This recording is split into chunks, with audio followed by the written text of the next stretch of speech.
esta nueva edición y la primera piloto del programa sobre conversación sobre historia. Y esta primera conversación se va a tratar sobre el parlamentarismo. Parlamentarismo que principalmente se empieza a vivir y a vivenciar desde fines de 1891, luego de la Guerra Civil, y que posteriormente va a tener sus consecuencias en un debilitamiento del Ejecutivo respecto de lo que es el Legislativo. Es por eso que hemos dedicado este tiempo para la reflexión con algunos estudiantes y vamos a conversar principalmente de dos temas que son, digamos, uno de los más relevantes. Uno, el tema político respecto de lo que es el parlamentarismo, y lo segundo, la cuestión social. Así es que vamos a comenzar la conversación. Con relación a este parlamentarismo a la chilena, al cual hacía mención el profesor, es especial destacar lo que señala el historiador, uno de los historiadores más destacados de Chile, don Mario Góngora, en su ensayo histórico sobre la noción del Estado en Chile en los siglos XIX y XX, al tratar este periodo de parlamentarismo como un periodo de ruptura con relación a lo que él al régimen portaliano, al cual él considera como un régimen donde se respetaba la autoridad, donde había una cabeza, un gobierno fuerte.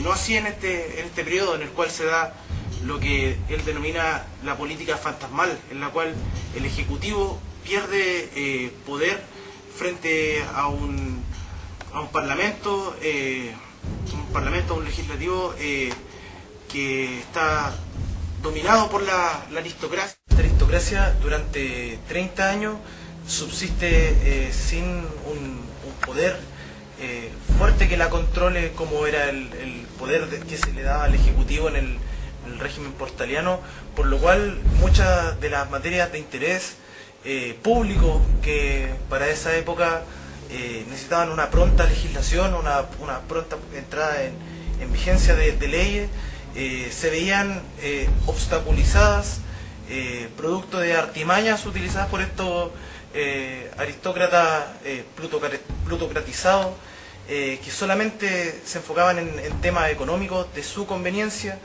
e incluso la economía primaba a tal punto de que vuelve a renacer el cohecho, que había disminuido, vuelve a la compra de votos, se invierte mucho dinero en la propaganda electoral y no se da real énfasis, a pesar de que el Ejecutivo intenta de alguna manera poner sobre la mesa estos temas, como son la cuestión social, como son todos los problemas relacionados con la cuestión social, los de salud, los de vivienda, los del salario mínimo, se ve truncado por estas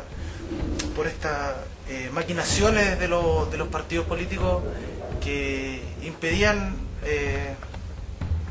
una real política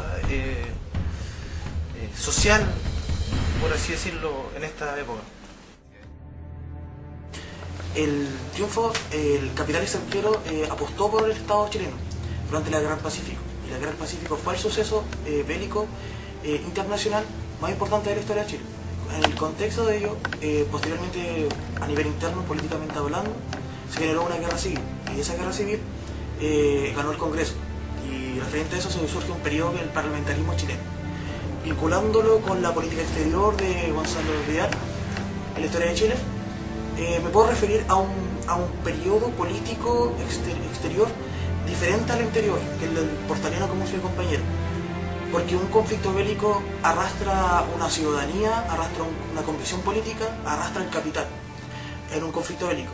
Ahora, en este periodo cambia un suceso político de pacificación, de diplomacia y de relaciones con las otras naciones, aunque existieron sucesos que entraron en conflicto con potencias en auge, como Estados Unidos, el caso Baltimore.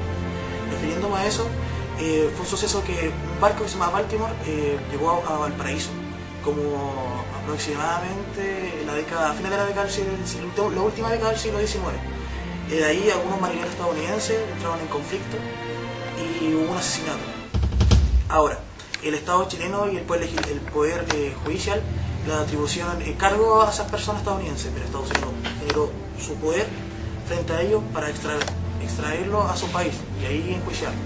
Referente a eso, Chile tomó una postura pacífica.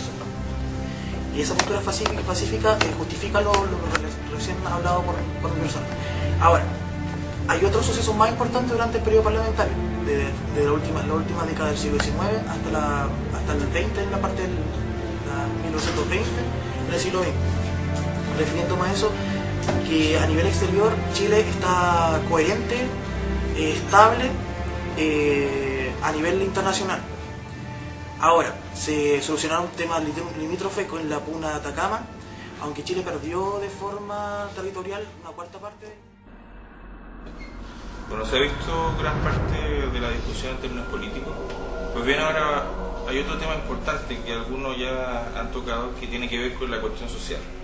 Y dentro de esos conflictos, principalmente, podríamos decir, de olvido político quizás, encontramos también esta crisis moral que se va a reflejar por la ineficiencia principalmente de la autoridad. Yo les voy a hablar un poco del tema indígena en la época que los convoca, ¿cierto?, en el parlamentarismo. Recordemos un poco, la anexión de la Araucanía fue en 1883. Aquí es donde se eliminó la autonomía adquirida que hay, de hecho, valga la redundancia, adquirido los mapuches en esta tierra. Se los redujo en reducciones y esto provocó un sincretismo social dentro de la etnia indígena, de esta etnia mapuche. ¿Por qué? Porque se pasaron a convertirse en agricultores pobres en esta época, en estas reducciones. También estas reducciones fueron el espacio de resistencia. Por eso aquí se agrupaban las fuerzas de los mapuches. Hay que ya en la época que nos convoca, ¿cierto?, en los discursos de poder, los indios coetáneos de la época eran vistos como... Esto era un discurso económico, ¿cierto?, modernizador y civilizador frente a los indígenas. Entonces, estos eran vistos como copias defectuosas de sus antepasados. Lo que provocó que también sean vistos, por este discurso económico, ¿cierto?, que sean vistos como un obstáculo. Esto llevó a que el Estado tuviera como política de Estado por bastante tiempo el adquirir estas reducciones, ir robando, ¿cierto?, este territorio por medio ya sea de la negociación, esto que provocaba a fin de cuentas una muerte cultural del indio, entre comillas, y también por incursiones militares, que esto obviamente es una reducción o un exterminio físico. También, por ejemplo, los liberales se opusieron a las muertes de estos indígenas de la época, pero no así a la idea fuerza, es cierto que era la idea civilizadora, la idea modernizadora. Pero también los conservadores tuvieron una idea, o sea, totalmente radical y negaron todo aporte indígena, ¿cierto?, la historiografía, negaron todo aporte indígena a la sociedad nacional. Esto llevó a que se pusiera ciertas discriminaciones, ¿cierto?, y hasta etnocidios, por decirlo así. Por ejemplo, tenemos también ya hacia 1910, con el surgimiento de los intelectuales mesocráticos, ¿cierto?, los nacionalismos. Aquí donde surgió la figura del roto chileno, después también que se venía dando después de la guerra del Pacífico. Este roto chileno era, ¿cierto?, una identidad mestiza, pero tenía una reivindicación del indígena, pero una reivindicación parcial, porque también quería que el indígena como que era como lo bueno del indígena pasado, pero había que transformarlo llevando nueva sangre, por ejemplo, europea a la mezcla. También no hay que olvidar que en Chile no eran solamente mapuches las etnias que existían. Más al sur teníamos otras etnias que fueron exterminadas, ¿cierto?, extintas por ¿cómo se dice?, la marginalidad. Esta marginalidad que los salvó en la colonia también lo hizo distinguirse ya en la época del parlamentarismo. También tenemos, ¿cierto?, gracias al determinismo social, que estos indígenas se fueron incompatibles con la modernidad, y esto que provocó su extinción. En relación a lo que decía el profesor con la crisis moral, es todo lo que está sucediendo y los políticos hacen caso omiso, lo cual va ligado totalmente al tema de la cuestión social. Yo hablaré particularmente en base a una visión de Sergio Grés, licenciado, doctor en Historia de la Universidad de París, actualmente profesor de la Universidad de Chile, y que su área de interés son los movimientos populares, movimientos que están muy ligados a todo lo que conlleva la cuestión social. En primer lugar, decir que la cuestión social es un término europeo que viene desde épocas de la Revolución Industrial, acuñado obviamente acá a países de América Latina por toda la evolución, el progreso que se está viviendo en relación a la industrialización.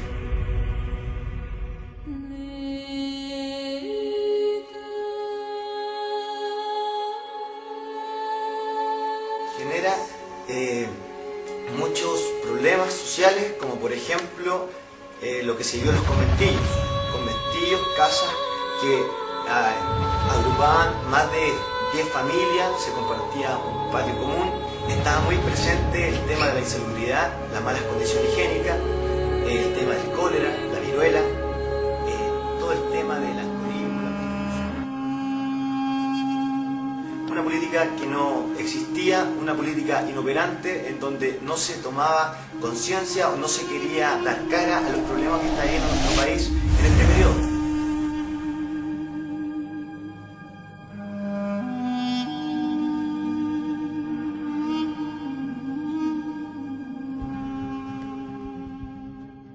La cuestión social generó movimientos sociales en donde surgen grupos anarquistas, se empiezan a organizar mancomunales, sindicatos, mutuales, ¿ya? Empiezan a generarse muchas protestas, la gente va a las calles, hace presente su malestar, como la protesta de Valparaíso, como se vio en Iquique, con el tema de la escuela de la Santa María.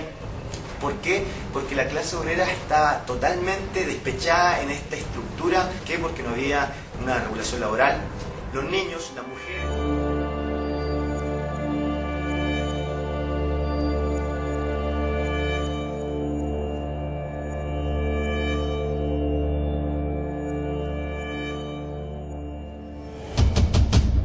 Este ya es el fin del primer programa y doy las gracias a cada uno de los estudiantes de tercer año de la carrera de Pedagogía, Historia y Geografía por su aporte principalmente en este tema del conocimiento y sobre el tema específico que fue el parlamentarismo, donde pudimos ver algunas apreciaciones desde la historiografía, pero principalmente en términos políticos, en parte limítrofes y también sociales. Por lo tanto, quiero agradecer y también agradecer a la universidad por brindarnos, digamos, estos espacios para poder firmar.